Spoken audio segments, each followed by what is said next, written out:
Alright, this is losers finals, best of 5. Yep. G and Majikku. Majikku with his signature Peach, and G with his signature DK. Yeah. I have no idea how this matchup plays out. I don't think I've ever seen this before. Were you playing DK earlier today? Yeah. What advice could you give in terms of generals? Something to keep in mind for Peach's situation, or something that DK might need to get Peach's the upper hand against Peach. Well, with DK, DK benefits a lot from like being in shield, but Peach's shield pressure, like with her down air and everything, is like it's if you space it well, it's hard for DK to get that grab, right? Yeah, especially because DK, it's easy to shield pull DK as well. Yeah.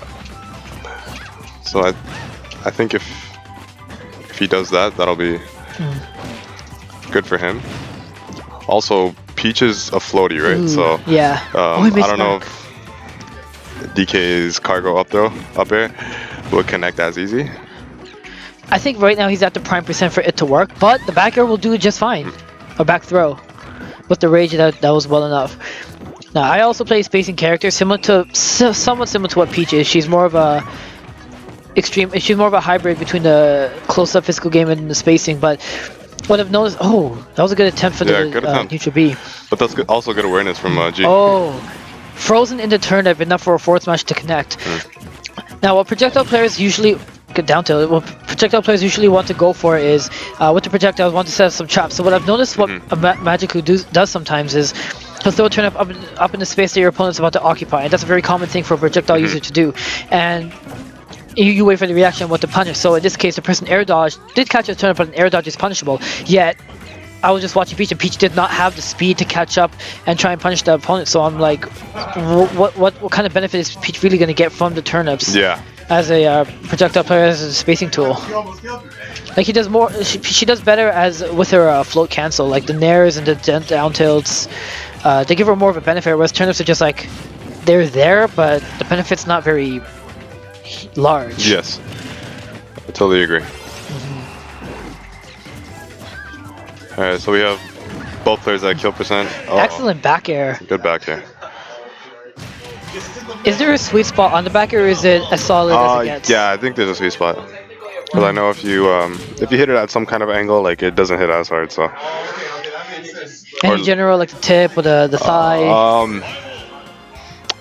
I'm not aware of that, but maybe at like the bottom of his foot or something. Jigglypuff. Oh yes. I have not seen the Jigglypuff here ever. That's actually pretty exciting. This is gonna be scary on both sides. Yeah, because I can imagine Jigglypuff might die very early, but that prime percent in which it's going to connect is going to be very small in this case. At the same time, if they're going for a rest, the rest is not going to connect. It's going to take a lot of percent in order to kill. Yeah. The Jigglypuff's walls are going to do wonders, I think, especially because DK's recovery is very linear and it's in the perfect space that Jigglypuff can occupy, horizontal. And that side B lasts for a very long time as well. Yeah, it's a nice lingering hitbox. Speaking of side Bs, if Donkey Kong ever gets a side B against Jigglypuff's shield, it's over. It's over. And Donkey Kong can break shields fairly well, so you know what? He might even be past the prime percent for cargo to work. Yep. Jigglypuff has one of the slowest air dodges in the game. Along with the heavyweights is frame 4. So air dodge might be an unsafe option. On the other hand, if you're in a special kind of scenario, rest is frame 1, is that correct? I think it's frame 2 actually. Yeah. Frame 3, okay. So it is slightly faster. And there is the period of invincibility, but obviously the huge cooldown afterwards. Ooh, yeah, that's hard for Jigglypuff at that percent. Nice up tilt. I think at this percent, if he connects with the rest, it'll be a kill. Really? Yeah. Yeah, there's like there's a chart that I used to have because I used to play Jigglypuff and nice attempt at the up B. But yeah, and it has all the percents of rest. Also, DK being like a big target, like a big hurt box, like the rest would be a lot easier to connect, right? That is true, yeah. I just worry because I could see it working here. It's like if Luigi's up B to connect, it's that kind of percent. But at the same time, if you whip that rest, the punish from DK would. I I don't know what to say about that. Yeah, it could be over at that. That was a good opportunity for a rest at the... oh, is that it? That is it. Now this is losers final, so this is best of 5. That's 2 for G. When Donkey Kong was covering to the edge and landed on the ledge, it looked like a perfect opportunity to land the rest, but it just didn't happen at that point. Like, instead went for like a nair or a fair. It is a safer punish for sure because rest is such a big risk and reward. It's like, what do you consider to be worth it? To go for a slower but safer attack, or like all for nothing, all or nothing? Well, we got Peach once again. I think this is his main, and this is what he's going to be relying on. He's got a long road to climb, 3 matches to catch up on.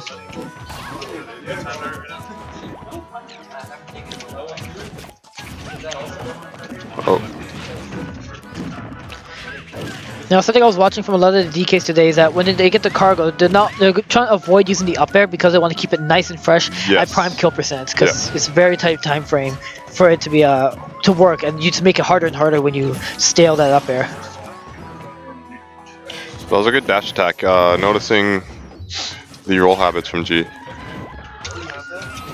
It does have its uses, but do you consider the risk beneficial enough? The reward beneficial enough for the risk? With Peach's dash attack? Donkey Kong's, or whoever was. Oh, yeah. Peach was dash attacking Donkey Kong, and I mean, it was a good dash attack. Noticing that in that situation, G kept trying to approach and then rolling back. Yeah, Peach's dash attack does have a lot of knockback rules, so it's useful to knock opponents at high percents. Oh, the untechable. Good stuff. One thing I'm noticing from Peach as well is that when the opponent is off stage and in the perfect range to get a fair, she's always going to go for it. But at the same time, the opponent still has enough time to air dodge. So I'm thinking, where are we going to see a mix-up of baiting an air dodge or using a projectile to bait something? I think that if that adjustment is made, I think that's what's going to really save Peach in this matchup. Good patience on the ledge to avoid the down smash. Nice spacing that fair with the float. And good turnip to cover the aerial space. Up tilt was fast. Good attempt. Good grab.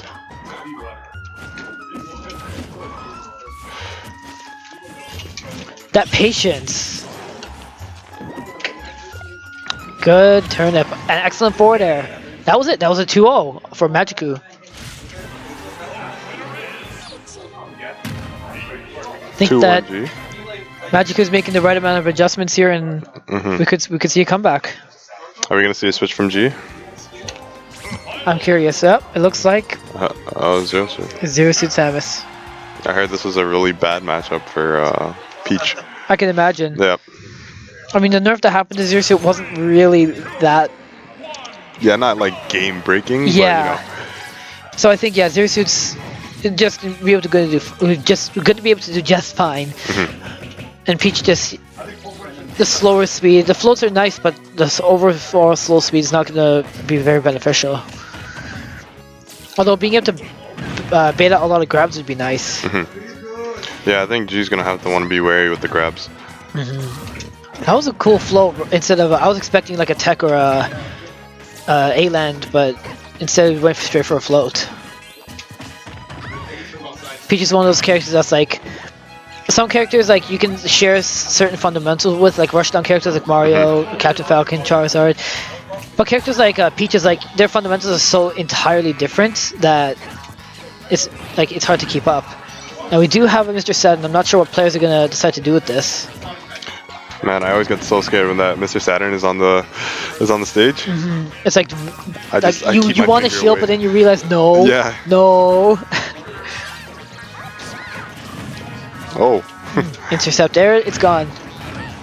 I think they somewhat nerfed her up air, and it doesn't connect as easy, but it does kill a little easier if you get it now, because they increase the knockback. Yeah, the damage was reduced, but the knockback was increased to compensate. So she does. Oh, that was a wasted stitch, unfortunately. What was it? her knockback growth on her down throw is also increased dramatically. So instead of being able to zero to death you, it's mostly just a hoo-ha at this point, which I think is a fair adjustment.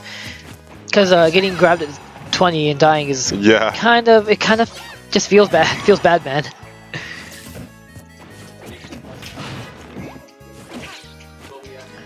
The aerial trap? Nope, nothing. Good grab.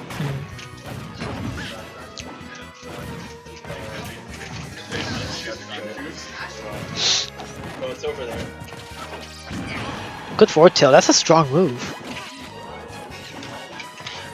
Trying to trap that jump.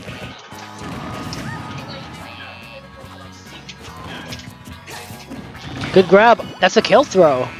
I knew the forward throw wasn't sure about back throw. Let's see if oh, good stuff. That was the safest thing to do there too, so I commend that. Yeah. Oh. Now one thing I've been trying to do with Toon Link is use a throw to throw them into a projectile for follow-up attack. That looked exactly what was happening with Peach there. That would have been the most hype thing I've seen. Well, not really, but you know. That would have been hype. Oh. This is a risky percent for Peach. Yep. Enough for a back air to kill. Oh. Oh. Excellent, and that's the pan is the most damaging of the forward smashes, so that was big damage. Ooh. Good stuff. Gee, that was a nice beer verse. And G takes it 3-1. Excellent show from both players. Now G will move on to Grand Finals. Yeah, it's Grand Finals now. And Majikku lands a very solid top 3 position. Yeah, good stuff to both players. Alright. Gotta head out now. Head out? Do you want to end the broadcast? Second time, I don't know why I played like that long. It's like, alright, so I haven't lost in my house. We're about to hit Grand Finals. Oh yeah, definitely.